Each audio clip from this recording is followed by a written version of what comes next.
వాక్యంలో నుంచి మన ఎదుటకు తీసుకుని వస్తున్న వాక్య భాగాలను మనస్ఫూర్తిగా తీసుకొని ఒకానొక దినం దేవునికి మనం లెక్క అప్పగించే వారి వలె మనల్ని మనం సిద్ధపరచుకుందాం.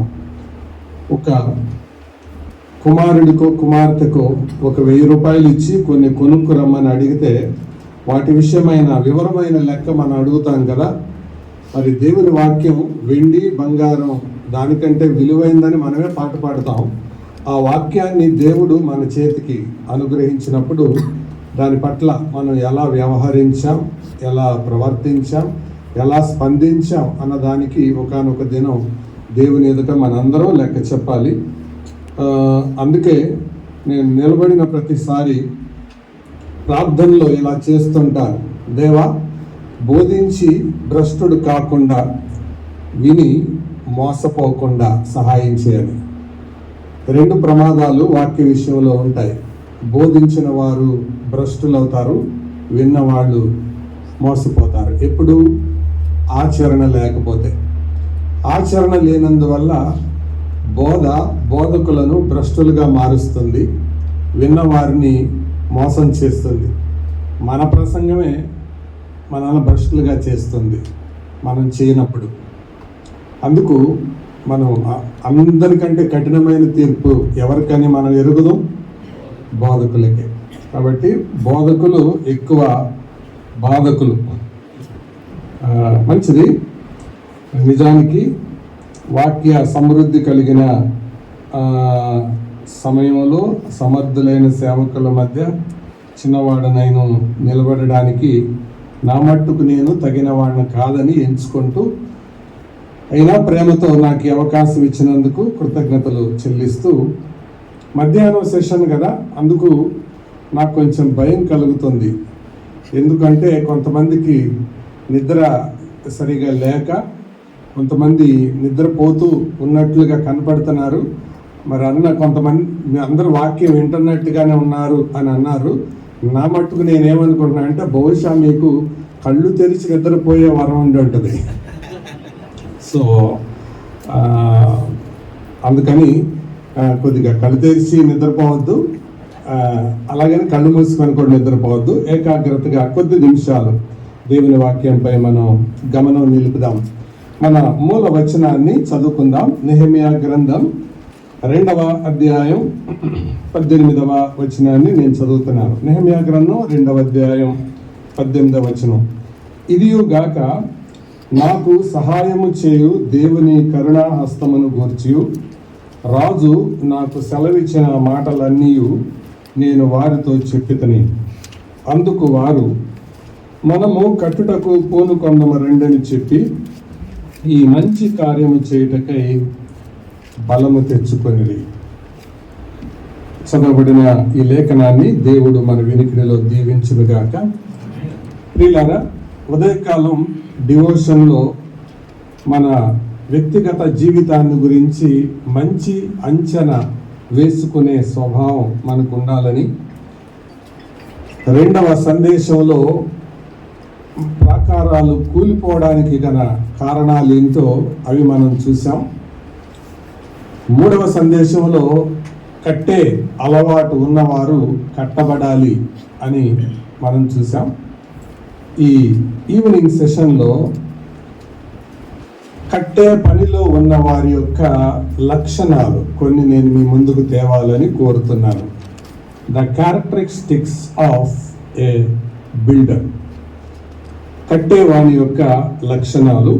ఇది నెహెమ్యా జీవితంలో నుంచి మనం ఈ సాయంకాల సమయంలో ఆలోచన చేద్దాం. మనసు పెట్టి ఆలకించాలని మనం చేస్తున్నాను. ప్రియులారా, దేవునికి ఆయన తోటలో లేదా ఆయన కట్టడంలో పనిచేసే వ్యక్తులు కావాలి. దేవునికి వ్యక్తులు కావాలి. దేవునికి డబ్బు కొదవలేదు, దేవునికి వనరులు కొదవలేదు, దేవునికి ఆస్తులు కొదవలేదు, కానీ దేవునికి వ్యక్తుల కొదువు కూడా లేదు. కానీ ఆయన హృదయ భారాన్ని పంచుకునే వ్యక్తులకు మాత్రం కొదువు ఉంది. అందుకనే బద్దలైన సందులలో నిలబడడానికి నేను ఒక్కడి కోసమే చూస్తున్నాను అన్నాడు. 10,000 మంది అనలేదు ఆయన, ఓన్లీ వన్. కాబట్టి దేవునికి ఈ స్కేర్సిటీ, ఈ కొరత ఎప్పుడు ఉంది, ఇప్పుడు కూడా ఉంటుంది. అలాగే తన ఎడల యథార్థ హృదయం కలిగిన వారిని ఆయన బలపరచడానికి కన్ను లోకమందంతటా సంచారం చేస్తుంది, కనుదృష్టి అని మనం ఎరుగుదాం. ఆ రీతిగా దేవునికి వ్యక్తులు కావాలి. ఆ వ్యక్తులుగా ఎలాంటి వారిని కోరుకుంటాడు అని అంటే, నెహెమ్యా గ్రంథంలో మనం నెహెమ్యా జీవితంలో నుంచి కొన్ని సంగతులు ఈరోజు ఆలోచించాలని కోరుతున్నాను. నంబర్ 1, నెహెమ్యా జీవితంలో నుంచి మొట్టమొదటిగా దేవునికి కావలసిన వారు ఎవరు అని అంటే, నంబర్ 1, నెహెమ్యా గ్రంథం 1వ అధ్యాయం 11వ వచనానికి వద్దాం. నెహెమ్యా గ్రంథం 1వ అధ్యాయం 11వ వచనం. యెహోవా చెవియొగ్గి నీ దాసుడనైన నా మొర్రను, నీ నామమును భయభక్తులతో ఘనపరచుటయందు ఆనందించు నీ దాసుల మొర్రను ఆలకించి, ఈ దినమందు నీ దాసుని ఆలోచన సఫలపరిచి, ఈ మనుష్యుడు నా యందు దయచూపునట్లు అనుగ్రహించమని నిన్ను బతిమాలుకొనుచున్నానని ప్రార్థించితిని. నేను రాజునకు గిన్నె అందించువాడనై ఉంటిని. ప్రియులారా, దేవునికి ఒక గుర్తింపు, ఒక ప్రభావం చూపగలిగిన వ్యక్తులు కావాలి. అంటే ఇది ఉద్యోగం అని మాత్రమే నేను చెప్పలేను. ఉదయం గాబ్రియల్ సాల్మన్ గారు వాక్యం చెప్పేటప్పుడు, నీవు మరొక వ్యక్తిని ప్రభావితం చేయగలిగినట్లయితే నువ్వు ఒక నాయకుడివి, ఒక 10 మందిని ప్రభావితం చేయగలిగిన వ్యక్తి అయితే నువ్వు ఒక నాయకుడివి అని అన్నారు. అలాగే దేవుడు నీకు ఇచ్చిన చదువు, నీకు ఇచ్చిన ఉద్యోగం, నీకు ఇచ్చిన ఐడెంటిటీ, గుర్తింపు ఏదైనా అటువంటి వ్యక్తిగా నీవు ఉంటే దేవునికి నీవు కావాలి. ఇక్కడ నేను చెప్పదలిచిన మొదటి మాట, ద పొజిషన్ ఆఫ్ నెహెమ్యా, అంటే the position of a builder. అది దేవుడు తనకిచ్చిన ఉద్యోగాన్ని. ఈ మాటలు చదివేటప్పుడు కడుపులో చల్ల కదలకుండా చేయగలిగే ఉద్యోగం, చల్లగా ఉండే ఉద్యోగం, ఆ ఉద్యోగంలో ఉండి ఎందుకు దేవునిపై ఇంత శ్రద్ధ అని ఆలోచిస్తే, ప్రియులారా, కొన్ని వార్తలు చెవుల మట్టుకే చేరతాయి, కొన్ని వార్తలు మనసులోనికి చేరతాయి, మరికొన్ని వార్తలు హృదయంలోకి చేరతాయి. చెవుల్లోకి వింటే, చెవుల్లోకి మాత్రమే విని వదిలేస్తే మనం శ్రోతలమవుతాం.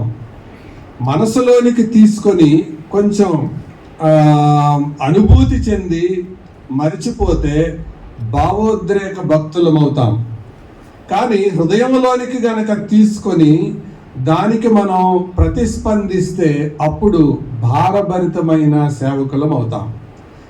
ఈ మూడిటికి తేడా మనం గమనించాలి. ఏదైనా కూడా విన్నప్పుడు మొదటిగా చెవులను తాకుతుంది, రెండవదిగా మనసును తాకుతుంది, మూడవదిగా హృదయాన్ని తాకుతుంది. ఏదైనా ఒక సన్నివేశం, నెహెమ్యాకి ఆ నేచర్ ఉంది, ఆ స్వభావం ఉంది. ఏ స్వభావం అంటే, విన్న సంగతి దేవుని ప్రజలకు ఏర్పడిన ఆ నిందా స్థితి, దేవుని నామానికి ఏర్పడిన అవమానాన్ని తను హృదయంలోనికి తీసుకున్నాడు. చెవులతో విని వదిలేయలేదు, లేకపోతే మనసు దాకా తీసుకున్న వాళ్ళు ఏమంటారు? చెవులతో తీసుకున్న వాళ్ళు ఏమంటారు? ఓహో అంటారు. మనసు దాకా తీసుకునే వాళ్ళు ఏమంటారు? కొంచెం అయ్యో అలాగా చొచ్చో ఇలాంటి ఫీలింగ్స్ ఉంటాయి. అది కొంచెం మైండ్లోకి తీసుకున్నారు. హృదయంలోకి తీసుకునే వాళ్ళు ఏమంటారు? కన్నీళ్ళు కారుస్తారు. ఇప్పుడు మనలో వాక్యం పనిచేస్తే, లేదు, మనము ఏదైనా ఒక సంగతి విన్నప్పుడు మనం స్పందించే తీరు ఈ మూడిట్లో ఏది టచ్ అయిందో చెప్పేస్తుంది. ఏమేంటి? అయితే చెవి, లేదా మనస్సు, లేదా హృదయం. ఇప్పుడు నెహెమ్యాకి ఏది టచ్ అయింది? హృదయం. అందుకనే కన్నీళ్ళు బయటకు వచ్చాయి. ప్రియులారా, ఆ పొజిషన్ అనేది దేవుడు నేను ఏ స్థానంలో ఉంచాడో అది యాదృచ్ఛికమైనది కాదు, అకస్మాత్తుగా ఉండేది కాదు. దేవుడు ప్రతి దాన్ని దాని స్థానములో నియమించాడు. అది వాక్యం చెప్పే సంగతి. కాబట్టి నువ్వు ఎక్కడ ఉన్నావో, ఏ ఊరిలో ఉన్నావో, ఏ ప్రదేశంలో ఉన్నావో, ఎవరి కింద ఉన్నావో, ఎంతమందికి ప్రాతినిధ్యం వహిస్తున్నావో, నిన్ను చూచి నడుచుకునేవారు ఎంతమంది ఉన్నారో వీరందరూకి నీ ఒక నాయకుడవు, నాయకురాలు పైకి వెళ్ళారు. మొత్తానికి నాయకుడువు. అయితే ఈ సంగతి నీ హృదయం గనక టచ్ అయ్యేలాకైతే నీలాంటి వ్యక్తులు కావాలి. దేవునికి శ్రోతలు అవసరం లేదు, దేవునికి భావోద్రేకంతో స్పందించి అవతలికి వెళ్ళిపోయే వాళ్ళు అవసరం లేదు. Are you able to use your position, your influence for the edification of building? దేవుని పని చేయడానికి దేవుడు నీకు ఇచ్చిన స్థానాన్ని నువ్వు వాడగలిగే వ్యక్తివేనా?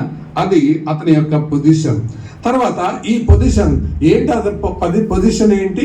రాజునకు గిన్నెందించేవాడికే ఇంత భారం ఉంటే ఇంట్లో గిన్నెలు దోముకునే మనకి ఇంకెంత ఉండాలండి? రాజుకు గిన్నెందించే బాధ్యత కలిగిన ఈ వ్యక్తికే ఇంత భారం ఉంటే దేవుని పట్ల, దేవుని సంఘం పట్ల, దేవుని పని పట్ల ఇంకెంత భారం ఉండాలి? రెండవది, ఈ బిల్డర్కు ఉండే మరొక లక్షణం ఏంటంటే ద నేచర్ ఆఫ్ ఇన్వెస్టిగేషన్. చూడండి, అతను ఏ రీతిగా వివరాలు తెలుసుకున్నాడు. 2వ వచనాన్ని చదువుతున్నాను. నా సహోదరులలో హనాని అను ఒకడును యూదులలో కొందరును వచ్చిరి. చెరపట్టబడిన శేషములో తప్పించుకొనిన యూదులను గూర్చియు యెరూషలేమును గూర్చియు నేను వారిని అడుగగా. జాగ్రత్తగా వినండి. నెహెమ్యా వారిని అడిగాడా? వారే నెహెమ్యాతో చెప్పారా? అది. సో కట్టాలి అనే భారం కలిగిన వ్యక్తికి తెలుసుకోవాలి అన్న తపన ఉంటది. ఎవరైతే దేవుని కట్టే పనిలో ఉద్యుక్తులై ఉంటారో వారిలో ఈ తపన, యాంగ్జైటీ, ఆతృత ఉంటది. వివరాలు తెలుసుకోవాలి, సంగతులు తెలుసుకోవాలి. హనాని వారు వచ్చినప్పుడు మామూలుగా ఏం అడుగుతారు? అసలు కలిసినప్పుడు మామూలుగా మన క్యాజువల్గా పలకరింపు, ఒకళ్ళు కలుసుకున్నప్పుడు మన పలకరింపులు ఎలా ఉంటాయి? వందనాలు బ్రదర్, ప్రైజ్ లార్డ్ బ్రదర్, బాగున్నారా సిస్టర్, బాగున్నారా, పిల్లలు బాగున్నారా అంటారు. ఒకవేళ నెక్స్ట్ స్టెప్, ఈ మధ్యనండి సిస్టర్ గారికి ఆపరేషన్ అయిందంటే నెక్స్ట్ కొంచెం లోపల భారం ఉన్నా లేకపోయినా వెంటనే అనే మాట ఏంటో అయ్యో అంటారు. నిజానికి అది లోపలికి దిగలా, పైకి మాత్రం ఏమంటారు? అయ్యో అలాగండి అంటారు. అలా అనకపోయినా అనేలాగా చెప్తారు అవతల వాళ్ళు. అది కూడా ఒక వరం అనుకోండి. సరే, మొత్తానికి ఈ భారం నెహెమ్యాలో ఉంది. ప్రియులారా, ఇన్వెస్టిగేషన్ నేను తర్వాత మాట మీ ముందు పెట్టాలని కోరుతూ ఉన్నాను. Not only investigation, he practised the life of intercession. విజ్ఞాపన చేయడం నేర్చుకున్నాడు, విజ్ఞాపన చేస్తూ ఉన్నాడు. అతడు ఒక విజ్ఞాపన చేయడానికి తనను తాను అప్పగించుకున్నాడు. ప్రియులారా, ఈ మాటలు చదివినప్పుడు నాకు యాదృచ్ఛికమైన మాటల్లాగా అనిపించలేదు. అతని విజ్ఞాపన గురించి నేను ఒక 3 మాటలు చెప్తాను. మొట్టమొదటిది, అతని విజ్ఞాపన రెస్పాన్సివ్ ఇంటర్సెషన్. అంటే తను ఏమి విన్నాడో, తను ఏమైతే మనసులో అనుకున్నాడో, ఇవన్నీ దేవుని వాక్యం, దేవుని ప్రజలు, వారు ఉండవలసిన స్థానం, వారికి జరిగిన అవమానం, వారు పొందిన నింద, ఇదంతా చూసి దాన్ని హృదయంలో పెట్టుకొని అప్పుడు వెంటనే స్పందించడం మొదలు పెట్టాడు. రెస్పాన్స్. మనం ప్రార్థన చేద్దాం అని గనక అంటే తక్కువని మనం వెంటనే మోకరించం. మనం మళ్ళీ సెకండ్ మాట అనాలి. దయచేసి అందరూ తల వంచండి, కళ్ళు మూయండి. మోకరించగలిగిన వాళ్ళు మోకరించండి. మనకి ఇంత మోటివేషన్ అవసరం ప్రార్థన చేయాలంటే. కానీ విన్న తర్వాత నెహెమ్యాలో కలిగిన ఆ మోటివేషన్ చూడండి. ఎవరు చెప్పలా, హనాని విషయ సేకరణ మాత్రమే అందించాడు, తనకు తెలిసిన విషయాలు మాత్రమే తెలియజేశాడు. అది తెలుసుకున్న ఈ వ్యక్తి ఎలాంటి స్పందన కలిగి ఉన్నాడో, తర్వాత అతని విజ్ఞాపన మరొకటి వేదన పూరితమైన విజ్ఞాపన, అంటే ఆర్గనైజ్డ్ ఇంటర్సెషన్. ఆర్గనైజ్డ్ ఇంటర్సెషన్ కాదు, ఆర్గనైజ్డ్ అంటే దీని తర్వాత ఇచ్చేద్దాం అనుకోవట్లా. ఆర్గనైజింగ్ అంటే వేదన, అంటే లోపల నుంచి దుఃఖం పొర్లుకొని వస్తుంది, తన్నుకొని వస్తుంది. అదే కదా మనం చదివాం 4వ వచనం, ఈ మాటలు వినినప్పుడు నేను కూర్చుండి ఏడ్చి.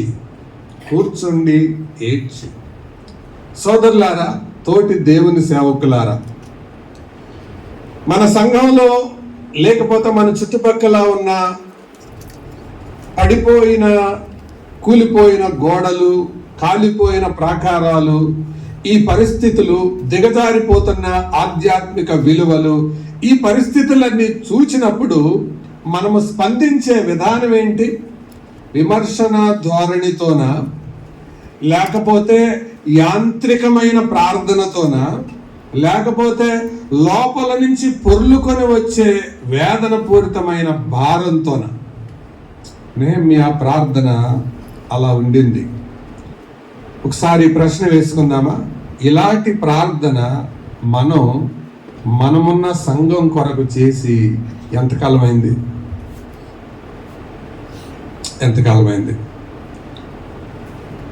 ఇంకా మనం ఈ సెషన్ మధ్యాహ్నం, మనలో ఉన్న ప్రత్యేకత ఏంటంటే మనం బోధకులం కాబట్టి బోధలు ఉదయం నుండి సాయంత్రం దాకా చెప్పినా మనం వింటాం. ఉదయం మొదలుకొని సాయంత్రం దాకా ప్రార్థన చేద్దామంటే మనలో ఎంతమంది ఉంటాం? ఇక్కడ కళ్ళు తెరవకుండా, ఏకాగ్రత భంగం కాకుండా ఎంతమంది ఉండగలుగుతాం? సహోదరులారా, దేవునికి కావలసింది అటువంటి భారం కలిగిన వాళ్ళు. అందుకే అతడు చేసింది స్పందించే విజ్ఞాపన, తర్వాత వేదన పూరితమైన ప్రార్థన మాత్రమే కాదు, హడావుడిగా చేసిన ప్రార్థన కాదు. It was time taking intercession. చూడండి మళ్ళీ 4వ వచనం, కొన్ని దినములు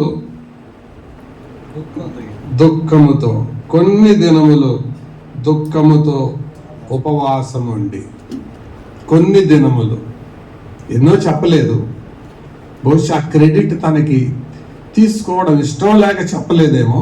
అమ్మో ఇన్ని రోజులు ఉన్నాడంటే నెహెమ్యా బాబోయ్ ఇంత గొప్ప భక్తుడా అని మనం అనుకుంటామని రాయలేదేమో. ఒకవేళ మనమే కనుక ఒక్కరోజు ఫాస్టింగ్ ఉంటే 4 రోజులంత పబ్లిసిటీ ఉంటుంది కదా. ఉపవాస ప్రార్థన నేస్తారు. సహజంగా గోదావరి జిల్లాలో ఎక్కువ కనపడుతుంటది. అది ఉపవాసమో, ఉపమావాసమో, భోజనవాసమో మనకు అర్థమే కాదు అసలు. కానీ పేరు మాత్రం ఏం పెట్టారు? ఉపవాస ప్రార్థన. నెహెమ్యా చూడండి, ఉపవాసం అనే దాన్ని ఎంత క్యూట్ గా చెప్పాడు. కొన్ని దినములు అంటే తను ఉన్న సంగతి ఎవరికి తెలియదు. తన డైరీ రాసుకున్నాడు, ఉదయం విన్నట్లు తన జర్నల్ రాసుకున్నాడు. కొన్ని దినములు నేను ఉపవాసం ఉన్నాను. ప్రియులారా, అది అతని యొక్క ప్రార్థన. అలాంటి వ్యక్తులు దేవునికి కావాలి. అంటే మనం పని చేయడానికంటే ముందు ప్రార్థన మనసు కలిగిన వాళ్ళు కావాలి. మరి ఇటువంటి ప్రార్థన భారం మనలో ఉందంటారా? లియోనార్డ్ రావెన్హిల్ అనే దైవజనుడు ఒక మంచి మాట అన్నాడు. ఏ minister who is not praying and preaching, he is not preaching, he is only playing అన్నాడు. ప్రార్థన లేకుండా ప్రసంగించే బోధకుడు అతడు ప్రసంగించటం లేదు, కేవలం ఆటలు ఆడుతున్నాడని.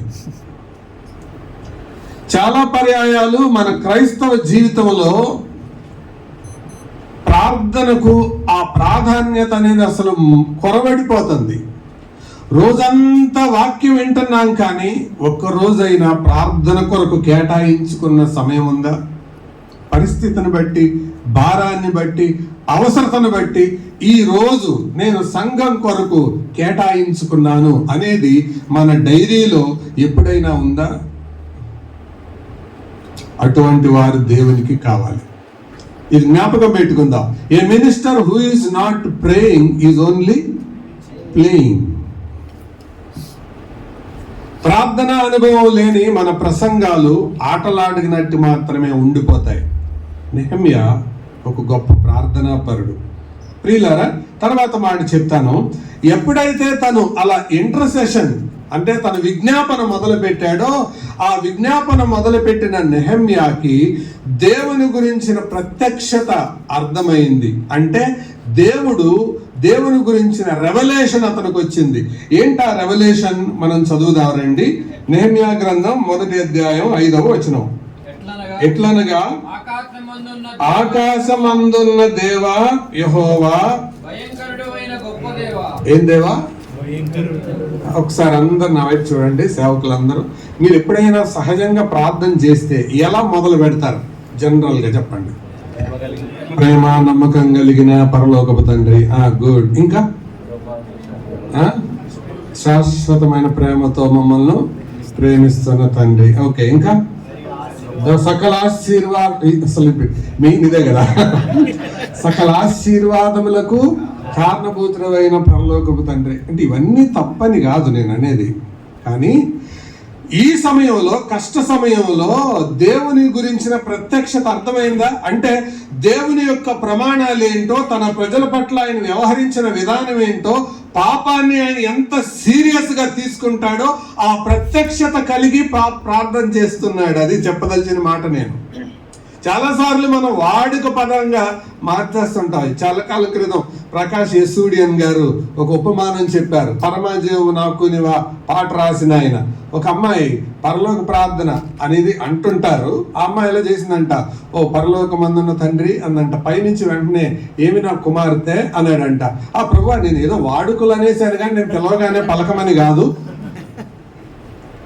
అంటే ఏదో యాంత్రికంగా ఏదో అనాలి కాబట్టి అంటున్నాం, కానీ నిజంగా దేవుని గురించిన రెవల్యూషన్ తోనే మనం మొదటి పిలిపై పిలుస్తున్నామా?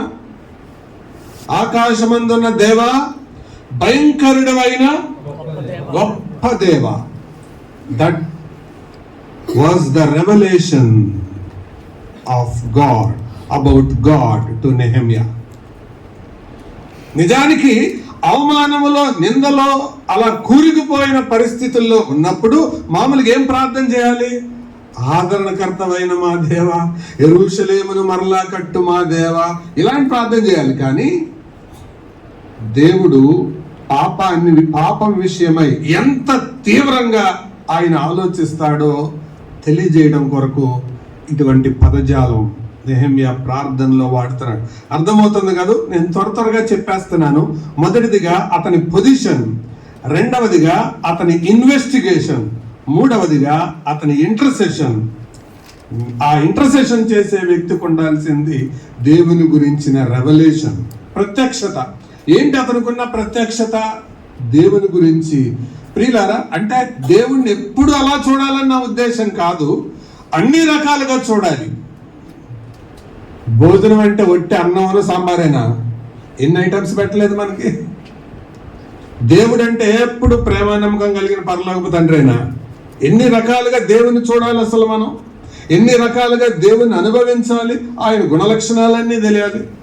వర్షాకాలం వస్తే రెయిన్ కోట్ వేసుకుంటాం, చలికాలం వస్తే ఉలన్ బట్టలు వేసుకుంటాం, వేసవి కాలం వస్తే కాటన్ బట్టలు వేసుకుంటాం. ప్రార్థనకు మాత్రం ఎప్పుడు ఆ పాతసింతకాయ పచ్చడేనా? ఏది దేవుని గురించిన ప్రత్యక్షత? ఏది? ప్రార్థన చేసేటప్పుడు దేవుని ఎప్పుడు ఒకే రకంగా చూస్తుంటామా? అంటే అలవాటైపోయిన భాషను మాట్లాడేస్తున్నామా? ఎన్ని పేర్లు లేవు దేవునికి.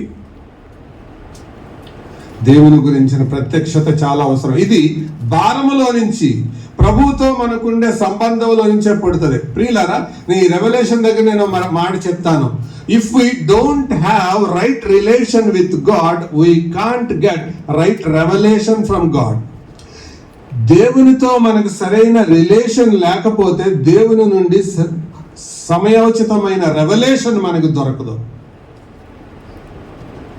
మనం ఎన్ని తపస్సులు చేసినా ఇన్ఫర్మేషన్ సంపాదించవచ్చు, కానీ జీవితంలో ట్రాన్స్ఫర్మేషన్ రాదు.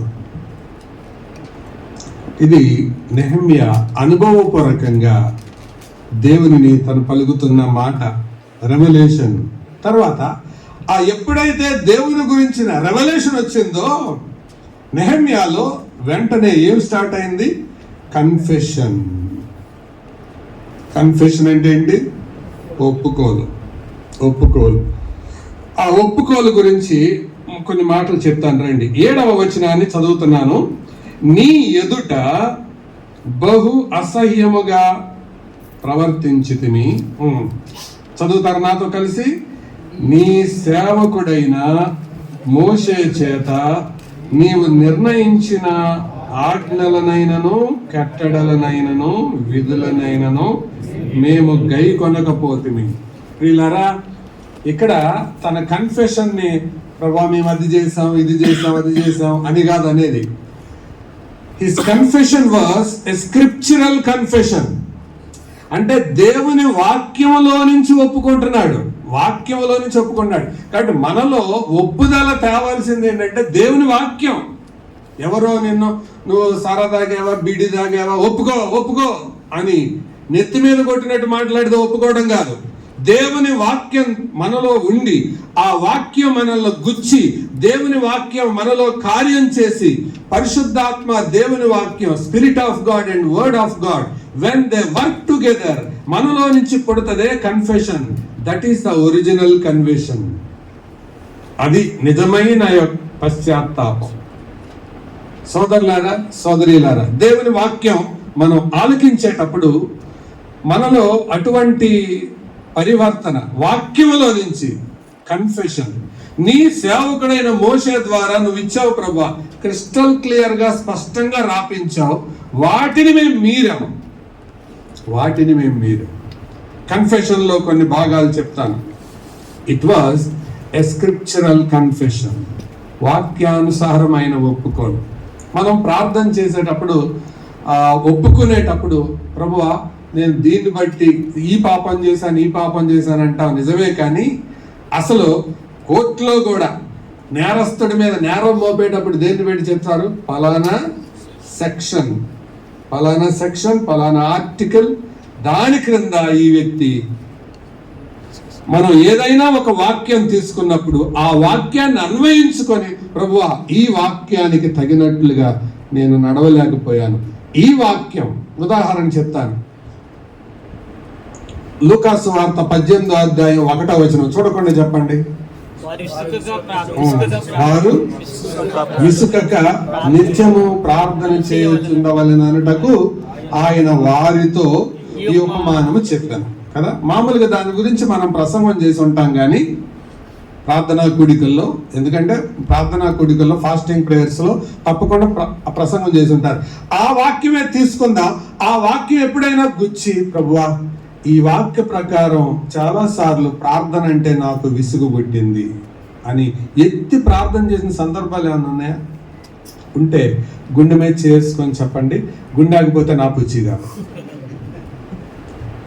ఒక వాక్యం ఎత్తి. So that is true confession. వాక్యానుసారంగా ఒప్పుకోవడం. అది ఇలాంటి వారు కావాలి కట్టడానికి. అంతేగాని దేవా ఈ వారం అంతట్లో నేను ఎక్కడైనా పడిపోయి ఉంటే, తప్పిపోయి ఉంటే, జారిపోయి ఉంటే,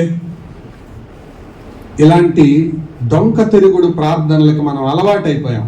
అదే ఎవరికి ఒక 10 మంది నీకు అప్పివ్వాలనుకో, దేవా ఎవరైనా నాకు అప్పివ్వాల్సి ఉంటే అని అంటారా? లేదు, పలానావాడు 1000, ఆడు 10,000. అప్పుడు మాత్రం అనరు, ఎందుకంటే ఎవరెంత ఇవ్వాలో తెలుసు. దేవుడి దగ్గరికి వచ్చేటప్పటికి మాత్రం టోటల్ బిజినెస్ పెట్టి ఎక్కడైనా తప్పిపోయి ఉంటే, జారిపోయి ఉంటే. చూడండి, వాక్యానుసారమైన ఒప్పుకోలు. లెట్ us ప్రాక్టీస్ ఇది. దేవా ఈ వాక్యాన్ని బట్టి నేను కొరవడుతున్నాను. ఉదాహరణకి ఉదయం పూట మనం కొన్ని వాక్య భాగాలు విన్నాం. దేవా నీ వాక్యాన్ని మేము మీరుతున్నాం, మాకు అర్థమవుతుంది. 2వ దినవృత్తాంతాలు 36వ అధ్యాయం ప్రకారం నీ సేవకులను మేము హింసిస్తున్నాం మానసికంగా, మమ్మల్ని క్షమించండి. దేవుడు అది కోరుకుంటాడు. అందుకనే నీ సేవకుడైన మోషే, చూడండి ఆ ప్రార్థన విధానం.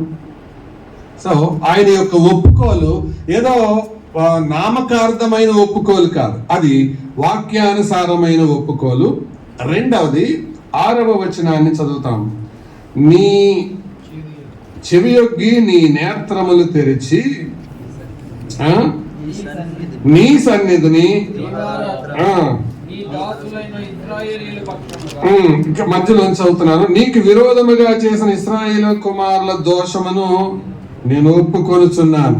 అంటే నేను ఇప్పుడే ఒప్పుకుంటున్నాను అంటే స్పాంటేనియస్ కన్ఫెషన్, అప్పటికప్పుడే. మొట్టమొదటిది ఏంటి? Scriptural confession. రెండవది స్పాంటేనియస్ కన్ఫెషన్, అప్పటికప్పుడే, తత్కాలంలో. తత్కాల్ రిజర్వేషన్ లాంటిది అనమాట. అదన్నా రేపైతే ఈరోజు చేయాలి, నెహెమ్యాది అప్పటికప్పుడే. తత్కాల్ కన్ఫెషన్, అప్పటికప్పుడే. దేవుని వాక్యం వినగానే అతనిలో జరుగుతున్న కార్యం. కట్టడానికి ఇలాంటి వాళ్ళు కావాలండి, అంతేగాని ఈరోజు వాక్యం విని తర్వాత ఇంటికి వెళ్ళి తీరిగ్గా ఒప్పుకునే వాళ్ళు అలాంటి వాళ్ళు కాదు. 3వ మాట చెప్తాను రండి. అతను ఒప్పుకోల్లో 3వ మాట, అదే 6వ వచనాన్ని చదువుతున్నాను. నీకు విరోధముగా పాపము చేసిన ఇశ్రాయేలీల కుమారుల దోషమును నేను ఒప్పుకొనుచున్నాను. It was an applicative confession. తనను అన్వయించుకొని ప్రార్థన చేస్తున్నాడు, వాక్యాన్ని తనకు అన్వయించుకుంటున్నాడు. ఇప్పుడు ఒకసారి అందరు చూడండి, 7వ వచనం కూడా ఒకసారి చదివితే, నీ ఎదుట బహు అసహ్యంగా ప్రవర్తించితిని. 6వ వచనం చివరి భాగంలో, నేనును నా తండ్రి ఇంటి వారును. ఒకసారి నా వైపు చూడండి అందరు. నెహెమ్యా చేసిన పాపం ఏంటి చెప్పండి, ఎంతమంది చెప్పగలరు ఇక్కడ? నెహెమ్యా చేసిన పాపాలు 1, నంబర్ 1 చెప్పండి. నెహెమ్యా వాళ్ళ నాన్న చేసిన పాపం చెప్పలేము, కానీ దేవుడి ముందు నిలబడి ఏమంటున్నాడు? దేవా, నా పాపం, నా తండ్రి ఇంటి వారి పాపం నేను ఒప్పుకుంటున్నాను. అంటే ప్రాతినిధ్య విజ్ఞాపన అన్నమాట. అంటే ప్రజల పక్షంగా ప్రాతినిధ్యం వహిస్తున్నాడు. ప్రాతినిధ్యం వహించడం అంటే అర్థం ఏంటి? అది లోన్ తీసుకునే వాళ్ళకి పెట్టే సంతకాన్ని ఏమంటారండి? షూరిటీ సిగ్నేచర్ లాంటిది అనమాట. ఇప్పుడు ఆ లోన్ తీసుకున్న వాడు కట్టకపోతే నెక్స్ట్ ఎవరిని పట్టుకుంటారు? షూరిటీ ఇచ్చేవాళ్ళని పట్టుకుంటారు. ఇప్పుడు నెహెమ్యా ఏమంటున్నాడు? దేవా, నేను ఇశ్రాయేలు కుమారుల పాపాన్ని ఒప్పుకుంటున్నాను అని అంటే, నెహెమ్యా దగ్గరే అప్పు ఉందనుకో, ఇంకా అసలు దేవుడు అప్పిస్తాడా? అందుకు ముందు ఆయన మీద అప్పు తుడిచేసుకుంటున్నాడు. దేవా, నా అప్పు, నా పాపం తుడిచే, నా తండ్రి ఇంటి వారి పాపాన్ని తుడిచే. కాబట్టి మనం చాలాసార్లు ప్రార్థన అంటే ఏదో వాడుకగా చేసేస్తున్నాం, అలవాటుగా చేసేస్తున్నాం. కానీ ఈ ప్రార్థనా జీవితానికి, వాక్యానుసారమైన ప్రార్థన నమూనాకి ఇంకా మనం అలవాటు పడలేదు అనిపిస్తుంది. అలవాటైపోయిన పదజాలం మనం వాడేస్తున్నాం. కానీ చూడండి, తన ప్రార్థనా జీవితం, ప్రార్థనా విధానం ఎంత వివరణాత్మకంగా, ఎంత సందేశాత్మకంగా ఉన్నాయో. నేను ఈ మాటలేదో మీకు చెప్పడం కొరకు, ప్రసంగం కొరకు చెప్పడం లేదు. ఇది అన్వయించుకోవడానికి నేను నేర్చుకుంటూ మీకు నేర్పిస్తూ ఉన్నాను. ఇట్లాగే ఉందా మన ప్రార్థనా జీవితం? సోదరులారా, ఈ సాయంకాలం దేవుడు మన ఎదుటకు తీసుకొచ్చిన ఈ వాక్య భాగాన్ని మనం మనస్ఫూర్తిగా అంగీకరించుదాం. దేవుడు ఇటువంటి వారి కొరకై కోరుతూ ఉన్నాడు, ఎదురు చూస్తూ ఉన్నాడు. ఇలాంటి వ్యక్తులు దేవునికి కావాలి. అందుకనే నెహెమ్యాలో దేవుడు నెహెమ్యా ద్వారా కార్యం చేయడానికి ముందు నెహెమ్యాలో కార్యం చేశాడు. నెహెమ్యా ద్వారా కార్యం చేయడానికంటే ముందు నెహెమ్యాలో కార్యం చేశాడు. ఎందుకంటే ఆయన తన పని ఒక వ్యక్తి ద్వారా చేయబోయే ముందు ఆ వ్యక్తిలో కార్యం చేస్తాడు. నెహెమ్యా గురించి అదే మనం చదువుతున్నాం. తర్వాత మరొక మాట కూడా మీ ముందుకు తేవాలని కోరుతున్నాను. 9వ వచనానికి రండి. 9వ వచనం, అయితే మీరు నా వైపు తిరిగి నా ఆజ్ఞలను అనుసరించి నడిచిన ఎడల బూదిగంతముల వరకు మీరు తోలివేయబడినను అక్కడ నుండి సహా మిమ్మను కూర్చి నా నామము ఉంచుటకు నేను ఏర్పరచుకున్న స్థలమునకు మిమ్మను రప్పించదనని నీవు సెలవిచ్చితివి కదా. నేను చెప్పదలిచిన తర్వాత మాట ఏంటంటే, his intercession was promise claiming intercession. అంటే వాగ్దానాన్ని ఎత్తి ప్రార్థన చేయటం, దేవుని వాగ్దానాన్ని ఎత్తి ప్రార్థన చేయటం. చాలా పర్యాయాలు మనం మామూలుగా ప్రార్థన చేస్తాం, కానీ దేవుని వాగ్దానం ఎత్తి, ఆయన వాగ్దానం ఎత్తి, ఆయన మాట, ఆయన చెప్పిన మాట ఆయనకి ఎత్తి చూపించి, అందుకే ప్రభు అంటాడు, నాకు జ్ఞాపకం చేయండి, రిమైండ్ మీ, నా జ్ఞాపకం చేయండి. దేవుని మాటలు, దేవుని వాగ్దానాలు, దేవుని వాక్యంలో ఎన్నున్నాయి మనకు వాగ్దానాలు, మనకు తెలుసు కదా. కొరింథీ 2వ పత్రిక 1వ అధ్యాయం 20, దేవుని వాగ్దానములు ఎన్ని అయినను అవన్నీ క్రీస్తు యేసులో అవును. అక్కడ ఒక అంకె వేసి ఉంటుంది, ఏమని? ఆమెన్ అన్నట్లుగా ఉన్నాయి కదా. మరి వాగ్దానాలు ఎత్తి ఎందుకు మనం ప్రార్థన చేయట్లేదు?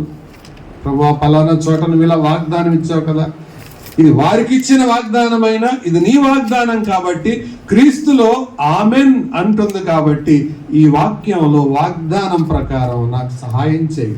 నెహెమ్యా చేస్తున్న ప్రార్థన విజ్ఞాపన విధానం అది, ప్రామిస్ క్లెయిమింగ్ ఇంటర్సెషన్. తర్వాత మాట చెప్తాను. ఇదే వచనానికి రండి, 11వ వచనం.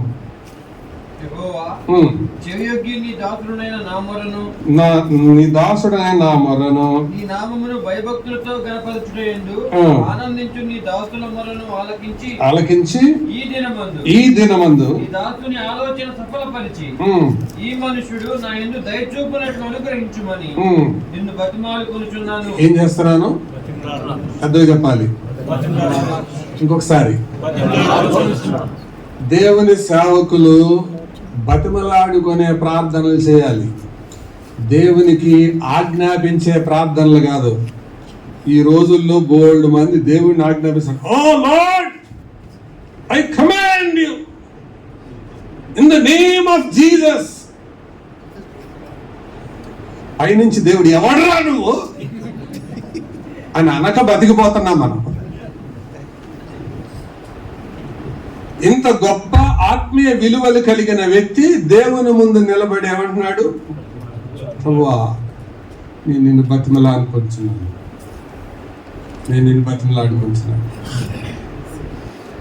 ఇది అతని పిటిషన్, బతిమలాడుకోవడం.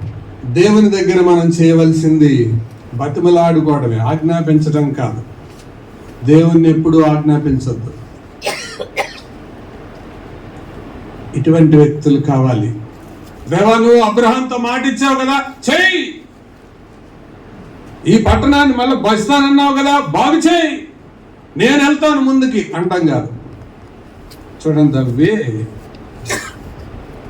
అందుకే 1వ అధ్యాయం అంతా ఆయన జీవితమే ఉంది. ఇందులోనే ఈ పాఠం దేవుడు మన కొరకు రాసి పెట్టాడండి.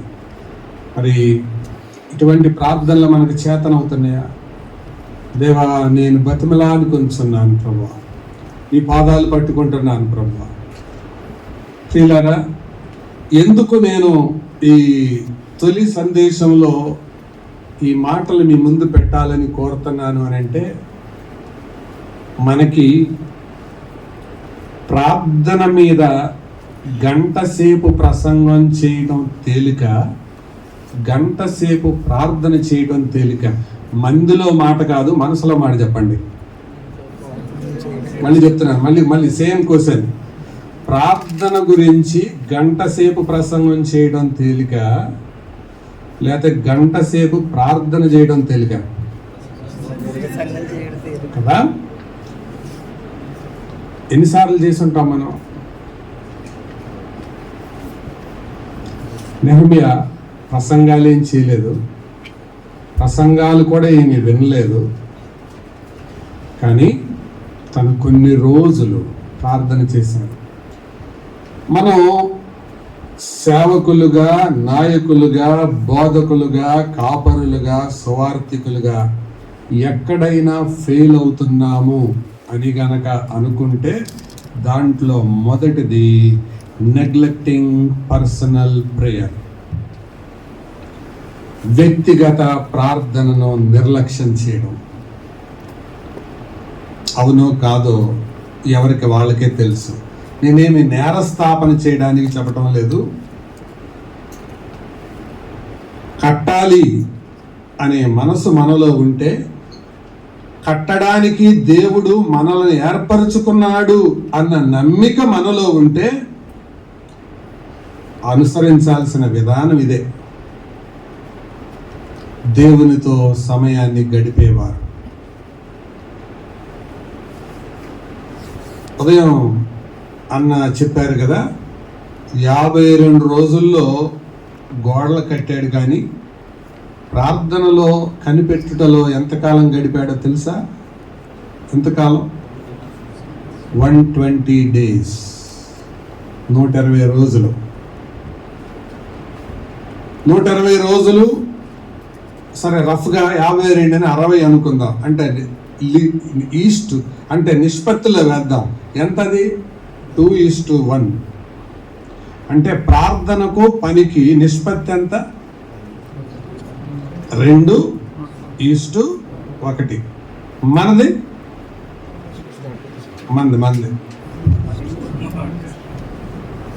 వేరే వాళ్ళ సంగతి వద్దు, మన సంగతి ఆలోచిద్దాం.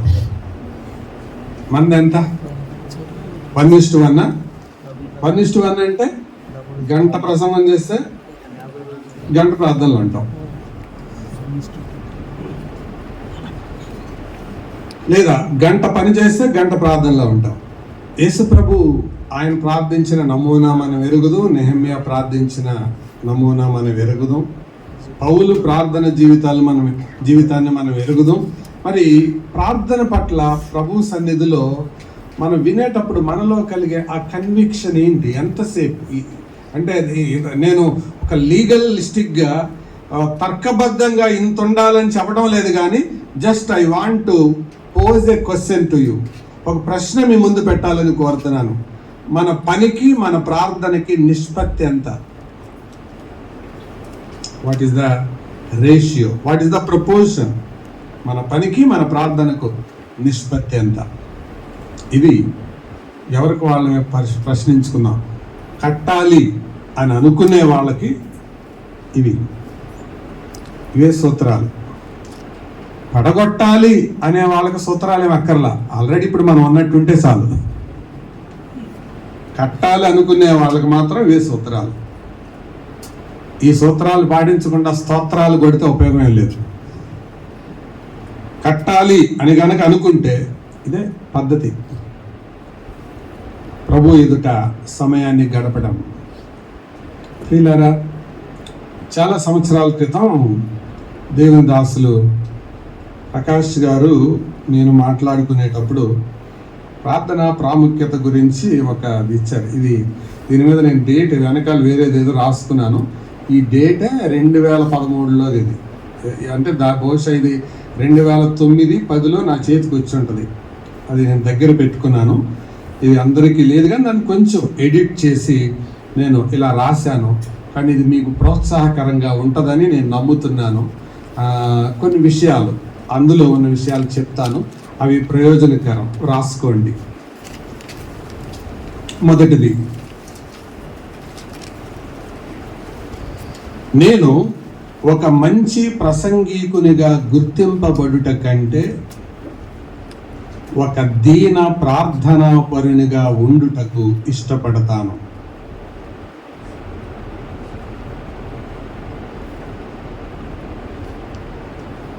నేను ఒక మంచి ప్రసంగీకునిగా గుర్తింపబడుట కంటే ఒక దీన ప్రార్థనాపరునిగా ఉండుటకు ఇష్టపడతాను.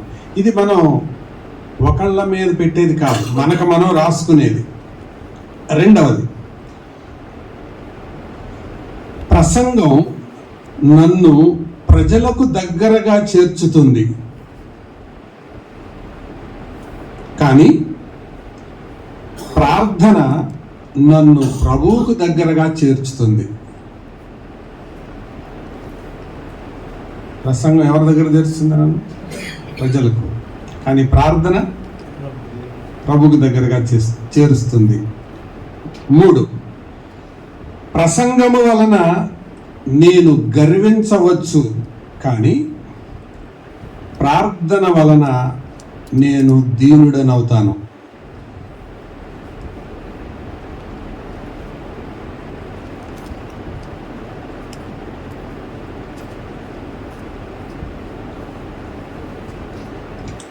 నాలుగు, నా ప్రసంగం ఇతరులను దిద్దుబాటు చేస్తుంది, కానీ నా ప్రార్థన నన్ను దిద్దుబాటు చేస్తుంది.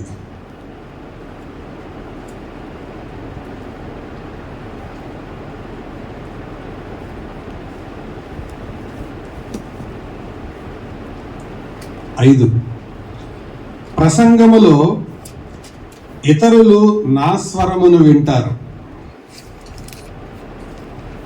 కానీ ప్రార్థనలో దేవుడు నా స్వరమును వింటాడు.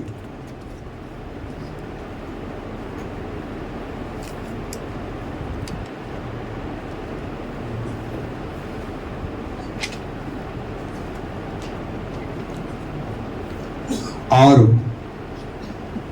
కాళ్ళ మీద నిలబడి ప్రసంగించే వారి బలము కంటే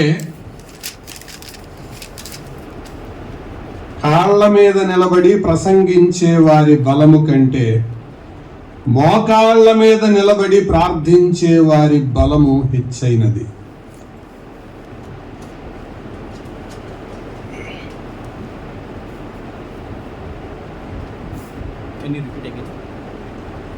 కాళ్ళ మీద నిలబడి ప్రసంగించే వారి బలము కంటే మోకాళ్ళ మీద నిలబడి ప్రార్థించే వారి బలము హెచ్చైనది. 7, ప్రసంగికులు పడిపోయే అవకాశాల కంటే ప్రార్థనాపరులు పడిపోయే అవకాశాలు తక్కువ.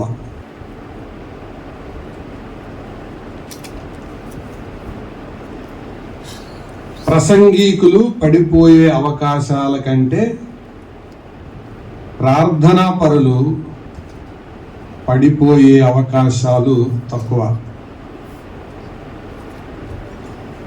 8, ప్రసంగము ప్రదర్శనతో కూడుకున్నది, ప్రార్థన ప్రతిఫలముతో కూడుకున్నది.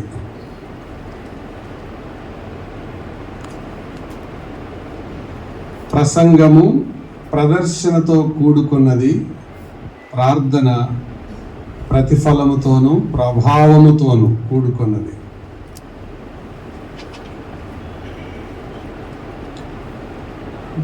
ప్రసంగికులు ప్రజల ముందు మెప్పు పొందొచ్చు, ప్రార్థనాపరులు ప్రభు ఎదుట తప్పక మెప్పు పొందుతారు.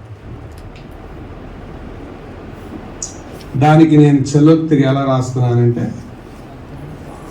చాలామంది ప్రసంగికులను ప్రజలు చూసినప్పుడు ఔరా అంటారు, దేవుడు ఒకవేళ పారా అంటాడేమో.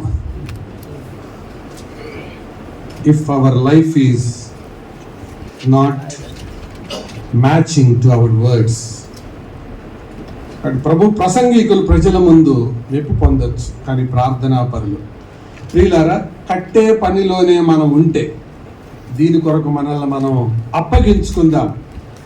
అందుకనే దేవుని వాక్యమైన బైబిల్లో ప్రార్థన పట్ల ఇంత, ఈ నెహెమ్యా గ్రంథములో సుమారు నెహెమ్యా చేసిన 14 ప్రార్థనలు ఉన్నాయి, 14 ప్రేయర్స్. అసలు ప్రార్థన ఎప్పుడు చేస్తున్నాడు, పని ఎప్పుడు చేస్తున్నాడు, ప్రార్థనకు ముందు పని, పనికి ముందు ప్రార్థన, ప్రార్థిస్తూ పని, పని చేస్తూ ప్రార్థన, ఈ రెండిటిని విడదీయలేము నెహెమ్యా జీవితంలో.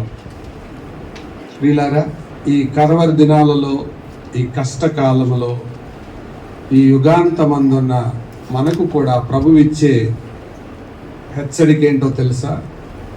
పడిపోయిన నీ ప్రార్థన బలిపీఠాన్ని బాగు చేసుకో. రాకడ వెలుగులో ప్రభు మనతో చెప్పిన ఒక మాట అందరికీ ప్రోత్సాహం. అది చూద్దాం రండి. లూకా సువార్త 21వ అధ్యాయం. లూకా సువార్త 21వ అధ్యాయం 36వ వచనం. కాబట్టి మీరు జరగబో వీటి నెలను తప్పించుకొని మనుష్య కుమారుని ఎదుట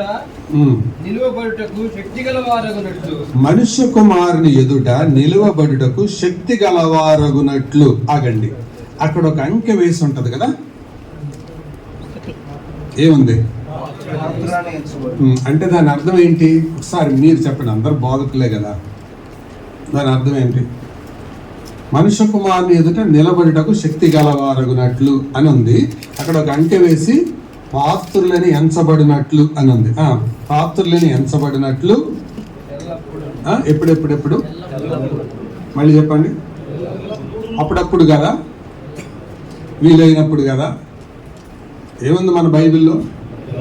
ఎల్లప్పుడు అనే దానికి దాన్ని నేను వివరించి నిర్వచనం చెప్పను కానీ, అంటే ఎంత తరచుగా, ఎంత సమయం దాని కొరకు మనం వెచ్చించుకోవాలో. ప్రార్థన చేస్తూ ప్రయాణం చేయటం, ప్రయాణం చేస్తూ ప్రార్థన చేయటం, పని చేస్తూ ప్రార్థన చేయటం, అంటే ఈ రెండు మన జీవితంలో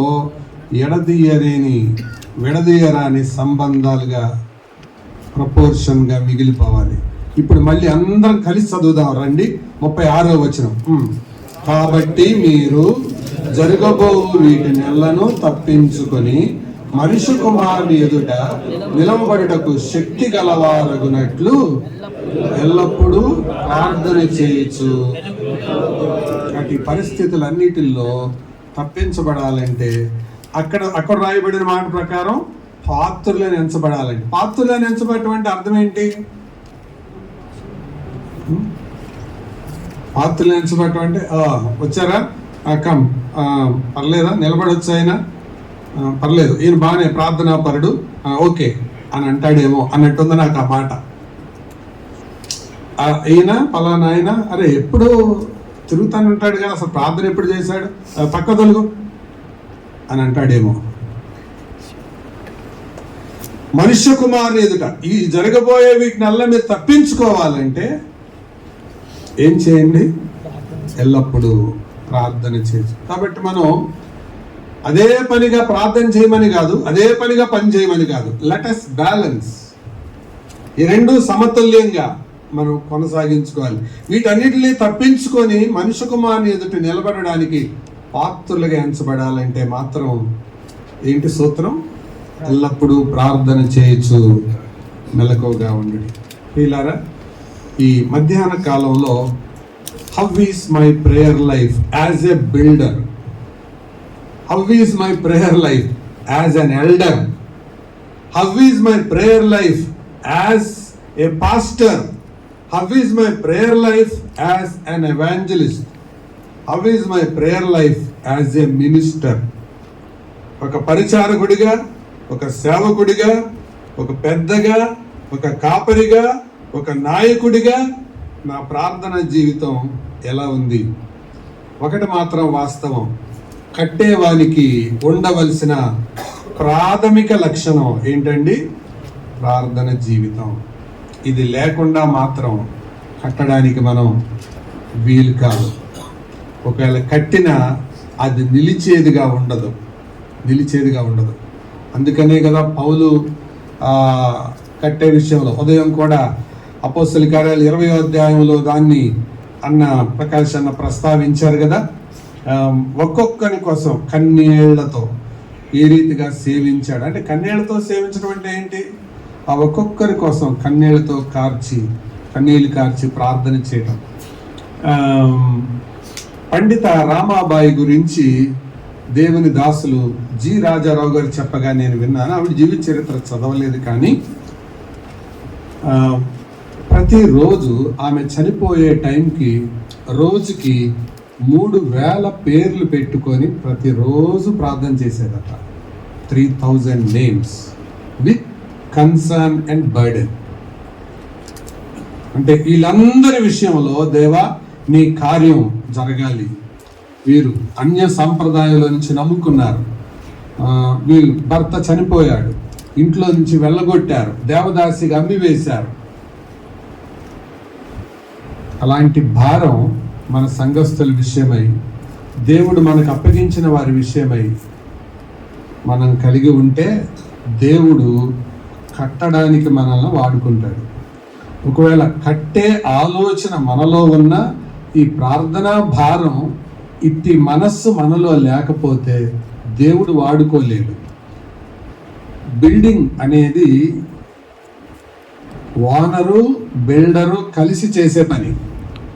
ఒట్టి బిల్డరే చేయరు, ఒట్టి ఓనరే కాదు. అలాగే దేవుడు ఆయన కట్టించేవాడు, మనం ఆయనకి అందుబాటులో ఉండే వ్యక్తులం.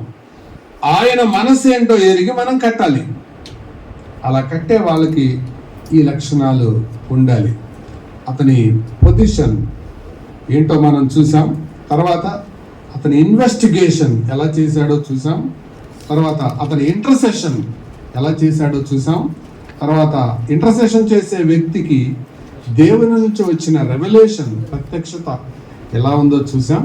తర్వాత ఆ రెవల్యూషన్ కలిగినప్పుడు తన ఏంటో, తన స్థితి ఏంటో తెలుసుకొని ఎలాగ కన్ఫెషన్లోనికి వచ్చాడో మనం చూసాం. ఆ కన్ఫెషన్లోకి వచ్చాక ఎప్పుడు ఆ పాపంలోనే పడి ఆగిపోలేదు, కానీ దేవుని వాగ్దానాలు పట్టుకొని ధైర్యం తెచ్చుకున్నాడు. ప్రామిస్ క్లెయిమింగ్ నేచర్ అది. అంటే దేవుని వాక్యంలోని వాగ్దానాలు ఎత్తి ప్రార్థన చేయటం. అంతేకాదు ఇవన్నీ చేస్తూ దేవుని ఏదో డిమాండ్ చేయటం కాదు, కానీ చివరికి ఏంటి, ఆయన్ని వేడుకోవడం, బతిమలాడుకోవడం, పిటిషన్. మనం దేవుని ఎదుట ఇటువంటి తత్వం, ఇటువంటి స్వభావం మనం కలిగిన వారమై ఉండాలి. కడుతూనే ఉన్నాడు, పోరాడుతూనే ఉన్నాడు, కట్టక ముందు ప్రార్థన చేస్తూనే ఉన్నాడు, ప్రార్థిస్తూనే ఉన్నాడు, ప్రజలను బాగు చేస్తూనే ఉన్నాడు, తనను తాను సెటరేట్ చేసుకుంటున్నాడు, ప్రజలను సెటరేట్ చేస్తున్నాడు. అసలు ఈ రెండింటిని విడదీయరాని సంబంధం. ఇటువంటి వారు కావాలి. ఎందుకనో తెలుసా? ప్రార్థనా గదికి ఎవరైతే దగ్గరగా ఉంటారో దేవుని మదికి వారే దగ్గరగా ఉంటారు. ప్రార్థన గదికి దగ్గరగా ఉన్నవారే దేవుని మదికి దగ్గరగా ఉంటారు. మరి అప్పుడే దేవుడు తన ఆలోచనలను, తన యొక్క సామర్థ్యాలను మనకు అనుగ్రహించి ఈ కట్టే పనిలో మనలను వాడుకుంటాడు. మరి ఆయనతో కలిసి కడదామా?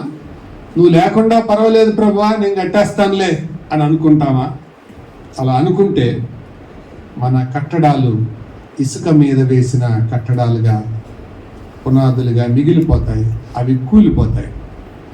కట్టుటకు మనము పూనుకొందము రండి అన్న దాంట్లో ఈ ప్రార్థన ప్రాధాన్యత ఎరగాలనేది ఈ సాయంకాలం యొక్క టాక్. తల వంచండి, ప్రార్థన చేసుకుందాం.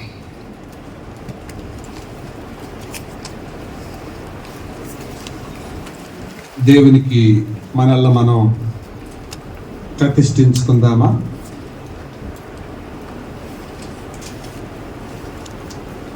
నెహెమ్యాకు గోడలు బాగు చేయాలి అన్న ఉద్దేశం బాగానే ఉంది, కానీ దేవుని కంటే ముందు పరిగెత్తేసి అత్యాసక్తితో చేసేసి గబగబా బాధ్యత దులిపేసుకున్నాం అనుకోలేదు. ఈ వెయిటెడ్ ఫర్ గాడ్స్ టైం. దేవుని సమయం కొరకు కనిపెట్టాడు, దేవుని మనస్సును ఎరిగాడు. చాలా పర్యాయాలు ఒక గుడ్డెద్దు చేలో పడి అటు ఇటు వెళ్ళిపోయినట్లుగా సేవా పరిచర్యలో వెళ్ళిపోతున్నాం, కానీ కుంభస్థలాన్ని కొట్టినట్లుగా పరిచర్య చేయలేకపోతున్నామేమో. ప్రార్థనా జీవితాన్ని నిర్లక్ష్యం చేయడం వల్ల మరి ఈ సాయంకాలం మన ప్రార్థన లేమిని ప్రభు ఎదుట ఒప్పుకుందామా? కట్టుటకు పూనుకొందము రండి అన్న అంశాన్ని ప్రార్థనాపూర్వకంగా దేవుని దాసుడు నిర్ణయించగా కట్టే ఉద్దేశంతోనే మనం ఇక్కడికి వచ్చాం అన్న సంగతి మనందరం ఎరుగుదాం. మరి కట్టడంలో మొట్టమొదట కంచె దగ్గరే మనం విఫలమైతే మనం కట్టేది అగ్నికి నిలుస్తుందా?